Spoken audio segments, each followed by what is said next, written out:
Well, hello again. Welcome to our live Monday morning show. I'm Jessica Knoll. A recent study conducted by PwC.com revealed 52% of Americans are stressed out about their finances, which ultimately can lead to chronic health issues. Our good friend of the show, money expert Bryan, is back. She's ready to talk about some steps to take to alleviate this and really kind of work your way through it. It's great to see you. It's great to see you, and this is a great topic for you. You are a picture of health. Oh, all the time.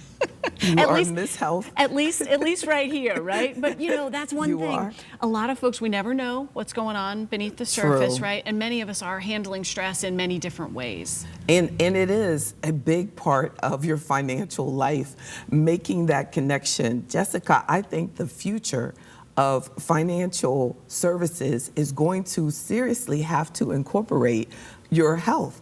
You're going to see some sort of merger with hospitals or wellness centers or something, because it's such a big part of our behavior is connected to our finances, and then it connects to our wellness. You can even see it where if a person has a poor credit score, they're more likely to have a chronic disease.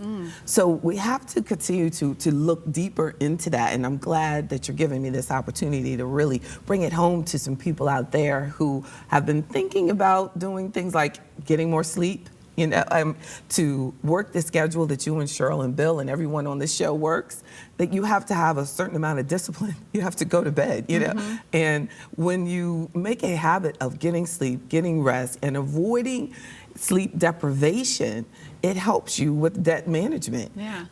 Sleep deprivation, accumulation, like just not sleeping over and over and again, is a lot like bad debt, bad credit card debt, because at some point you're going to crash. And when you do that with debt, at some point it is going to crash. The cars will be cut off. It'll hurt your credit score. So I want us to make the connection with getting more rest, and the big part of getting rest and proper rest and getting that discipline involved in your life is going to help you financially with making better decisions. There's so many things to be said about that. It's an oldie but a goodie: healthy, wealthy, and wise, right? So one of the big steps of that is getting sleep, because we can be so impulsive or frankly just over it if we're not having enough sleep. Yes, and then having the proper sleep will help you have a better diet. Right? You'll make better dietary choices. The planning I've discovered that's required to have a good diet, of avoiding the restaurants but actually planning out meals, is the same discipline that is required in having a good financial life, and definitely having the discipline that is required to establish financial independence is the same planning that's required in saying, I want to have a better diet, I want my family to be healthier, I want to make sure that I prepare some good healthy meals and have these things available. Right. And not to say it's not wonderful to treat yourself once in a while by going out, but when you are making your own meals, eating at home, or making that investment in meal planning, that's right. The money's not flying out of the window. True. And you feel better too, so it's a win on all fronts. You're very right. You're extremely right. And then what about exercise? Right. You know, look, we all know you can exercise. Your video went viral exercising, and you're so committed. But definitely, your exercise.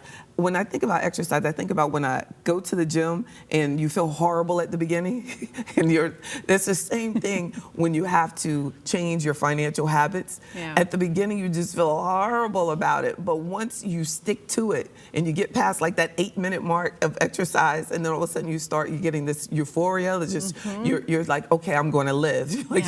Well, financial discipline is that same feeling where you feel like I can't do this. I want to take these trips. I want to go out to eat every day. I want to do these things.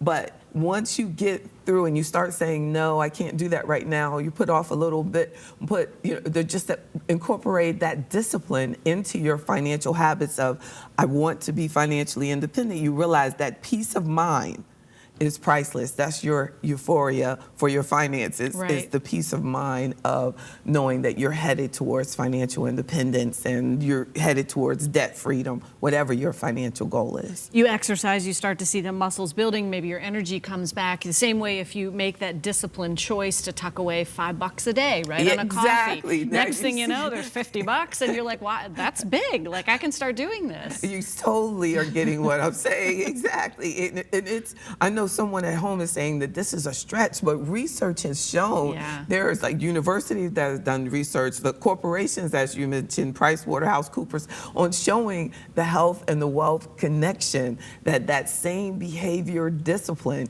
is going to keep you financially healthy. And you need that to stay physically healthy. And the expense of not being physically healthy also impacts your finances extremely. So you win both ways. Yeah. So sleeping, you know, not necessarily dieting, but managing that meal plan and that sort of thing goes into diet. Managing exercise helps with the stress reduction.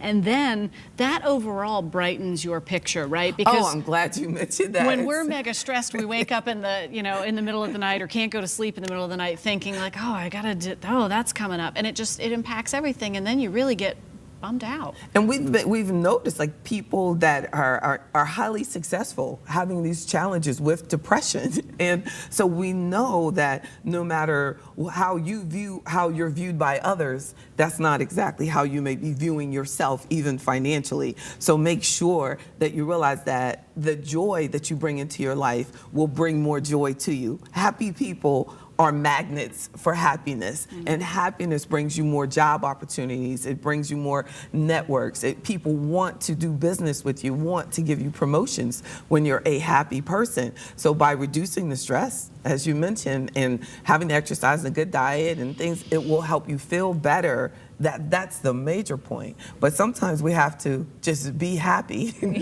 then maybe if we just decide, hey, I'm going to be happy, that it will help these habits come into your life easier as well. And dial up Bobby McFerrin, Don't right? Don't worry, be happy. That's right. Okay, right. So those are great steps. Thank you so much, JB. We really appreciate it. These are all ones that you can do, right? And don't feel obligated to knock off every one of them. Start slow and build. That's right. Just like that nest egg. Yes. See, I'm getting what you're throwing out there, yes, JB. Indeed. JB Bryan offers money seminars and webinars every Wednesday and Sunday evening. They're free, but pre-registration is required. WTVR.com/VTM is the spot to go to find a link to all those details to sign up.